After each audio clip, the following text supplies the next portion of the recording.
মধ্যপ্রাচ্যের চলমান সংঘাত যেন ক্রমে নতুন ও অপ্রত্যাশিত মোড় নিচ্ছে। এবার ইরান সরাসরি এই অঞ্চলে অবস্থিত মার্কিন ও ইসরায়েলি বিশ্ববিদ্যালয়গুলোকে লক্ষ্যবস্তু করার হুঁশিয়ারি দিয়েছে। ফলে প্রশ্ন উঠছে, যুদ্ধ কি এবার সামরিক ঘাঁটি পেরিয়ে শিক্ষা প্রতিষ্ঠানেও ছড়িয়ে পড়তে চলেছে?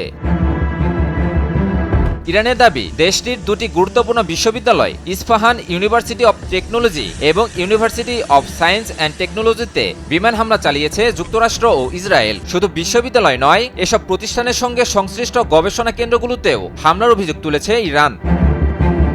এই হামলার জবাব হিসেবেই কঠোর অবস্থান নিয়েছে দেশটির ইসলামিক বিপ্লবী গার্ড বাহিনী বা আইআরজিসি। এক বিবৃতিতে আইআরজিসি জানায়, মধ্যপ্রাচ্যে অবস্থিত মার্কিন ও ইসরায়েলি বিশ্ববিদ্যালয়গুলো এখন ইরানের বৈধ লক্ষ্যবস্তুতে পরিণত হয়েছে।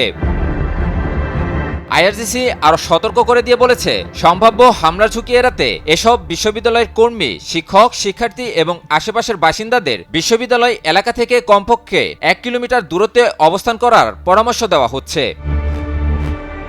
বিবৃতিতে আরও বলা হয়, ইরানের শিক্ষা ও গবেষণা প্রতিষ্ঠানে হামলার ঘটনায় প্রতিশোধমূলক পদক্ষেপ হিসেবে অন্তত দুটি মার্কিন ইসরায়েলি বিশ্ববিদ্যালয়ে হামলা না চালানো পর্যন্ত তারা শান্ত হবে না। এছাড়াও যুক্তরাষ্ট্রকে এই হামলার নিন্দা জানাতে 30 মার্চ পর্যন্ত সময়সীমাও বেঁধে দিয়েছে আইআরজিসি।